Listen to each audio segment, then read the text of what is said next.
Open టాక్కి స్వాగతం. అప్పులు అంటేనే ఆంధ్రప్రదేశ్ అంటేనే అప్పులనే స్థాయికి జగన్మోహన్ రెడ్డి మన రాష్ట్రాన్ని దిగదార్చాడు. దేశంలోనే అత్యధిక అప్పులు చేసిన రాష్ట్రంగా ఆంధ్రప్రదేశ్ రికార్డు కూడా సృష్టించింది. సుమారుగా 4.5 ఏళ్లలో జగన్మోహన్ రెడ్డి చేసిన మొత్తం అప్పు 11 లక్షల కోట్లు సుమారు. మీరు అనుకోవచ్చు అంత అప్పు చేశాడా, చేస్తే ఏం చేశాడని.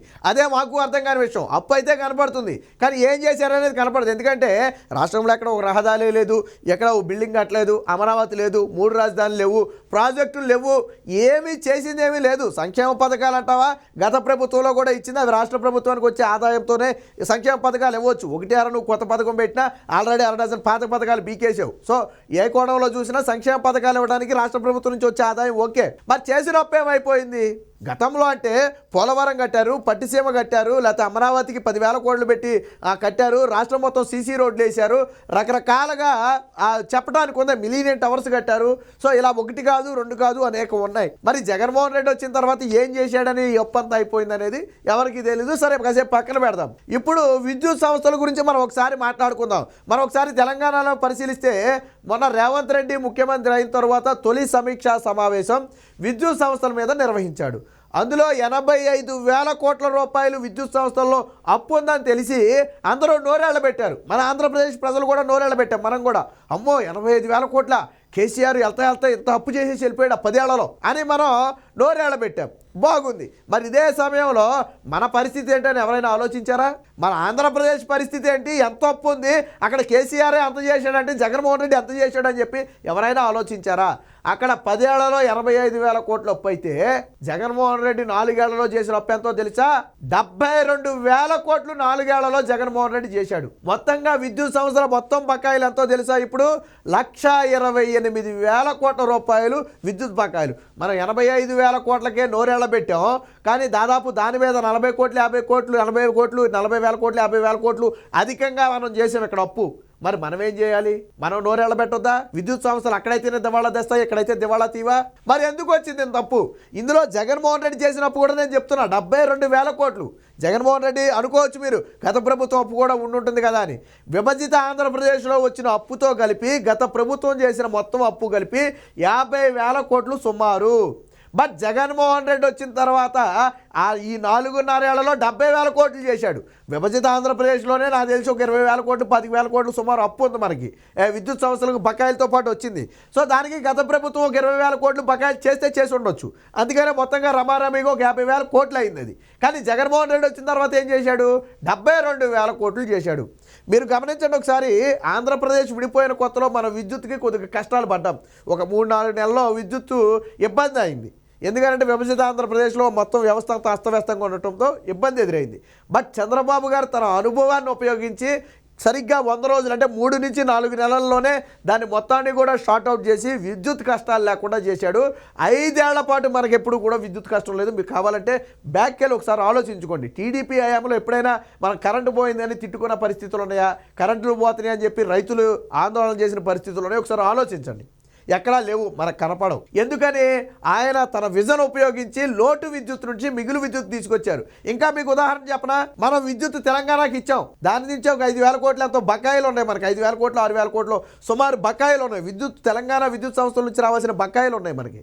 మనం విద్యుత్ ఇచ్చాం, లోటు విద్యుత్ నుంచి మనం తేరుకుని మనం వాడుకోగా మిగిలిన విద్యుత్ తెలంగాణకి ఇచ్చాం. దానికి చెందిన బకాయిలు ఇవ్వటం లేదనే గతంలో చంద్రబాబు గారు ట్రిబ్యునల్లో కేసు వేస్తే జగన్మోహన్ రెడ్డి వచ్చిన తర్వాత కేసు వెనక్కి తీసుకున్నాడు. మేము బాయి మేము మాట్లాడుకుని తీసుకుంటామని. ఈ రోజు వరకు రూపాయి కూడా వెనక్కి తీసుకోవాలి. నాడు విద్యుత్ బకాయిల గురించే చంద్రబాబు గారు కేసు చేశారు, తెలంగాణ ఇవ్వట్లేదని చెప్పి. సో సరే అది పక్కన పెడితే, అంటే లోటు విద్యుత్ నుంచి మిగులు విద్యుత్తుకి చంద్రబాబు గారు తీసుకొచ్చారు. మరి జగన్మోహన్ రెడ్డి ఏం చేశాడు? మిగులు విద్యుత్ ఉన్నప్పుడు రాష్ట్రాన్ని చేతిలో పెడితే జగన్మోహన్ రెడ్డి మళ్ళీ ఇప్పుడు లోటు విద్యుత్ చేశాడు. రైతులకు బాగా తెలుసు, ఎప్పుడు మే నెల వచ్చినా కానీ రైతులందరూ కూడా సబ్ స్టేషన్ దగ్గర ఆందోళనే. పంటలు వేయాలంటే భయపడే పరిస్థితి జగన్మోహన్ రెడ్డి దెబ్బకి. ఎందుకనంటే 9 గంటల కరెంటు దేవుడెరుగు, 3 గంటలు కూడా కరెంట్ ఇచ్చిన పాపాన పోవటం లేదు. ఎంతమంది సబ్ స్టేషన్ల వద్ద ధర్నాలు రాస్తారోకోలు చేసి పెద్ద యుద్ధాలు చేశారు కరెంటు గురించి. అలాగే పల్లెటూరుల్లో కూడా మే నెల వచ్చిందంటే ఆ 2-3 నెలల్లో కూడా పూర్తిగా కరెంటు ఏప్రిల్ మే నెలలో పూర్తిగా కరెంటు బంద్. గంటల కరెంటు షార్ట్ అవుట్. ట్విట్టర్లో ట్రెండింగ్లు కూడా నడిచినాయి. పవర్ కట్ సెంటర్ బాబు ఆంధ్రాలో అని. మా గతంలో కేసీఆర్ చెప్పిన మాటలు నిజమే. ఏమన్నాడు? ఆంధ్రాలో కరెంట్ ఉండదు, రోడ్డు ఉండదని చెప్పాడు. గతంలో కేటీఆర్ కూడా చెప్పాడు. మా ఫ్రెండ్ ఒకడు ఆంధ్ర వెళ్తే అక్కడ కరెంట్ లేదు, రోడ్లు లేవు, నీళ్లు లేవు, ఉండలాగా వచ్చేసాడు అని చెప్పి కేటీఆర్ కూడా గతంలో చెప్పాడు. అవి అబద్ధాలు కాదు, నిజం. జగన్మోహన్ రెడ్డి వచ్చిన తర్వాత ఎందుకు అప్పుల్లోకి వచ్చిందంటే దానికి రీజన్ ఉంది. చంద్రబాబు గారు కుదుర్చుకున్న పీపీఏ ఒప్పందాలు ఏవైతే ఉన్నాయో, విద్యుత్తుకు సంబంధించి అత్యంత చౌక ధరకు విద్యుత్తును కొనే ఒప్పందాలు ఏవైతే ఉన్నాయో వాటిని జగన్మోహన్ రెడ్డి రద్దు చేశాడు. కేంద్రం కూడా హెచ్చరించింది, పీపీఏ ఒప్పందాలు రద్దు చేస్తే నీకు పారిశ్రామికంగా దెబ్బ తగులుద్ది, పరిశ్రమలు రావు, భవిష్యత్తులో రాష్ట్రంలో కరెంటు కోతలు పెరుగుతాయి, కరెంటు షార్టేజ్ వస్తుందని చెప్పి కేంద్రం హెచ్చరిస్తే దాన్ని మొత్తాన్ని పెడచెవిని పెట్టి విద్యుత్ ఒప్పందాలు రద్దు చేస్తే ఫలితం ఎవరు అనుభవించారు? ఈరోజు మనం అనుభవించాం. ఒక పక్క అప్పులు పెరిగిపోయినాయి. జగన్మోహన్ రెడ్డి విద్యుత్ని అత్యంత ఖరీదు కొనుక్కొస్తున్నాడు. ఇప్పటి వరకు ఆంధ్రప్రదేశ్ ప్రజలకు ప్రతి 6 నెలలకు ఒకసారి జగన్మోహన్ రెడ్డి విద్యుత్ ఛార్జీలు పెంచాడు. ఈ 4 ఏళ్లలో 8 సార్లు విద్యుత్ ఛార్జీలు పెంచాడు. అంటే ఏడాదికి 2 సార్లు, ప్రతి 6 నెలలకు ఒకసారి విద్యుత్ ఛార్జీలు పెంచడమే కాకుండా దానికి ట్రూ అప్ ఛార్జీలని, సర్దుబాటు ఛార్జీలని బాదుడే బాదుడు. ఏ రకంగా బాధాడో ఒక్కొక్క ఉదాహరణ కూడా చెప్పరా నేను. 2023-24 ఒక్క ఏడాదికే కేవలం ట్రూ అప్ ఛార్జీలు, సర్దుబాటు ఛార్జీల పేరుతో రాష్ట్ర ప్రజల నుంచి 13,000 కోట్ల రూపాయలు జగన్మోహన్ రెడ్డి గుంజాడు. 13,000 కోట్ల రూపాయలు కేవలం విద్యుత్ ఛార్జీల గురించి మాట్లాడట్లా, పెంచిన ఛార్జీల పేరుతోనే 13,000 కోట్ల రూపాయలు అదనంగా జగన్మోహన్ రెడ్డి రాష్ట్ర ప్రజల నుంచి గుంజాడు. మరి రాష్ట్రం ఎడిపోతుంది. ఎందుకు విద్యుత్ ఛార్జీలు భారం పెరుగుతుంది? గతంలో ఇదే జగన్మోహన్ రెడ్డి సాగదీశాడు, చంద్రబాబు నాయుడు విద్యుత్ ఛార్జీలు బదులే బాదుడు, పెట్రోల్ ఛార్జీలు బదులే బాదుడు అని చెప్పి గతంలో జగన్మోహన్ రెడ్డి సాగదీసి మాట్లాడాడు. కానీ ఇప్పుడు బాదుతుంది ఎవరు? బాధితులు ఎవరు? బాధితుంది జగన్మోహన్ రెడ్డి, బాధితులు మీరు, నేను కూడా అందులో ఒక బాధితుడే. నేను కూడా అక్కడ ఉండేవాడినే కదా. కానీ తప్పని పరిస్థితి. ఇప్పుడు కరెంట్ అనేది ఒకప్పుడు అంటే ఏదో కిరోసిన్తో దీపాలు వెలిగించుకుని కాలక్షేపం చేసే రోజులు. బట్ ఈ రోజుల్లో కరెంట్ లేకుండా నువ్వు 10 రూపాయలు చేయి, 20 రూపాయలు చేయి, 100 రూపాయలు చేయి, కరెంట్ లేకుండా పరిస్థితి అయ్యే పరిస్థితి లేదు. దాన్ని ఆసరాగా తీసుకునే జగన్మోహన్ రెడ్డి బాదుతున్నాడు. ఇక్కడ ఒక లాజిక్ ఉంది. ఒకవేళ ఆ భారం మొత్తం మన మీద వేసేస్తున్నాడు కాబట్టి జగన్మోహన్ రెడ్డి అప్పులు పెరగకూడదు, విద్యుత్ సంస్థలు అప్పులు పెరగకూడదు, అప్పులు చేయకూడదు. ఎందుకంటే భారం మనం భరిస్తున్నాం. కానీ ఇక్కడ ఏం జరుగుతుంది? భారము పడుతుంది, అప్పులు వస్తున్నాయి. ఎలా? అప్పులు చేసి జగన్మోహన్ రెడ్డి విద్యుత్ సంస్థలకు కడితే మన దగ్గర డబ్బులు వసూలు చేయకూడదు, పోనీ మన దగ్గర వసూలు చేస్తే అప్పులు చేయకూడదు. కానీ ఇటు మన మీద భారం వేసి అటు అప్పులు చేసి ఏం చేస్తున్నట్టు నిధులన్నీ కూడా. సో దీనికి సంబంధించిన వార్త అయితే వచ్చింది, ఒకసారి చూద్దాం. విద్యుత్ సంస్థలకి సో అప్పుల షాకు. విద్యుత్ సంస్థల రుణాలు 1,28,000 కోట్లు. అప్పుల ఊబిలో రాష్ట్ర విద్యుత్ రంగం. ఇటు ప్రజలపై మోత, అటు రుణాలు. మరోవైపు ఏటా 10,000 కోట్ల రూపాయల నష్టం. 2023-24లో 13,000 కోట్ల ఎడాపెడా ట్రూ అప్పు, సర్దుబాటు ఛార్జీలు. నేను చెప్పా కదా, కేవలం ఒక ఏడాదిలో ట్రూ అప్పు, సర్దుబాటు ఛార్జీల పేరుతో జగన్మోహన్ రెడ్డి వసూలు చేసిన మొత్తం ఎంతో తెలుసా? 13,000 కోట్ల రూపాయలు రాష్ట్ర ప్రజల నెత్తి మీద భారం పెట్టి వసూలు చేశాడు. ఆ మొత్తం మీరు నేను గట్టిందే. జగన్ పాలనలో 8 సార్లు మోత, బాధేస్తున్న తప్పని ఆర్థిక కష్టాలు, ప్రభుత్వ వరుస తప్పిదాలతో భారం, వ్యవస్థ భవిష్యత్తు పైనే కలవరం. సో ఇక్కడ చూడండి, గత 4.5 ఏళ్లలో జగన్ చేసిన మొత్తం అప్పు ఇది 71,910 కోట్లు. అంటే దాదాపుగా 72,000 కోట్ల రూపాయలను జగన్మోహన్ రెడ్డి 4 ఏళ్లలో అప్పు చేశాడు. బట్ జగన్మోహన్ రెడ్డి రాకముందు రాష్ట్రానికి వచ్చిన అప్పులు, గత ప్రభుత్వం చేసిన మొత్తం అప్పులు కలిపి దాదాపుగా 56,000 కోట్ల రూపాయలు మాత్రమే. అందులో సగమేమో విభజిత ఆంధ్రప్రదేశ్లో డిస్కిమ్లకు వచ్చిన అప్పులు. అవి గత ప్రభుత్వంలో చేసింది ఒక 25,000 కోట్లు సుమారు అప్పులు.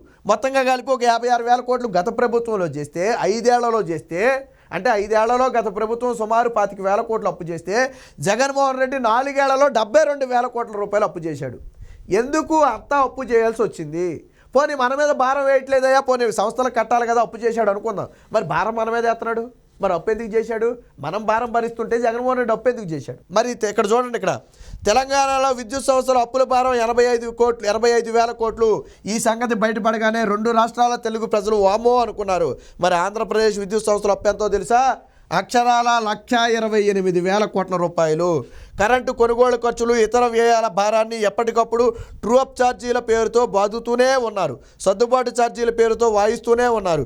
ఇప్పటికీ 8 సార్లు ఈ భారం మోపారు.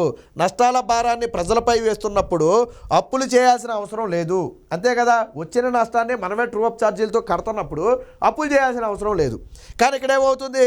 అప్పులు చేస్తే ప్రజలపైన భారం వేయకూడదు, కరెక్టే కదా. నేను బిల్లులు కడుతున్నప్పుడు నువ్వు అప్పులు చేయక్కర్లా, పోనీ నా మీద భారం వేయలేదంటే ఆ బిల్లులు నువ్వు కడుతున్నావంటే నా మీద భారం వేయకూడదు. కానీ ఇక్కడ నా మీద భారం వేసావు, అప్పులు చేసావు, మరి ఏం జరుగుతుంది? విద్యుత్ వ్యవస్థ మొత్తం కూడా ఈ విధంగానే దివాళా తీసింది. తెలంగాణతో పోలిస్తే ఘోరంగా విద్యుత్ సంస్థలు ఆంధ్రప్రదేశ్లో అప్పుల్లో ఉన్నాయి. ఒకప్పుడు లోటు విద్యుత్ నుంచి మిగులు విద్యుత్తుకు వచ్చిన రాష్ట్రం ఈరోజు మళ్ళీ లోటు విద్యుత్తుకు వెళ్ళటమే కాకుండా జగన్మోహన్ రెడ్డి నోటితోనే వచ్చే రోజుల్లో విద్యుత్ కోతలు తీవ్రమయ్యే అవకాశం ఉందని చెప్పి స్వయంగా మంత్రిమండలి సమావేశంలోనే ఆయన వ్యాఖ్యానించాడు. అంటే పరిస్థితులు ఎంత దారుణంగా ఉన్నాయో అర్థం చేసుకోండి. జగన్మోహన్ రెడ్డి పీపీఏ రద్దులు కానివ్వండి లేదా ఇతర విద్యుత్ ఒప్పందాల విషయంలో జగన్మోహన్ రెడ్డి చేసిన తప్పిదాలే ఈరోజు రాష్ట్ర ప్రజలకు శాపాలుగా మారాయి. తప్పు జగన్మోహన్ రెడ్డి చేస్తే ఫలితం ఎవరు అనిపిస్తున్నారు? రాష్ట్ర ప్రజలు అనిపిస్తున్నారు. గుర్తుపెట్టుకోండి, ఎప్పుడైనా ఒక నాయకుడు పైన తప్పు చేస్తే దాని ప్రభావం ప్రజల మీద పడుతుంది, నాయకుడి మీద పడదు. జగన్మోహన్ రెడ్డి ఏమి ఇందులో ₹1 కూడా తీసి కట్టడు, తన జేబులో నుంచి తీసి కట్టడు. జగన్మోహన్ రెడ్డి ఎప్పుడు ₹1 కూడా ఎవరికి, జగన్మోహన్ రెడ్డి కాదు ఏ నాయకుడు కట్టడు. వాళ్ళు చేసిన తప్పులు మన నెత్తి మీద భారాలై కూర్చుంటాయి.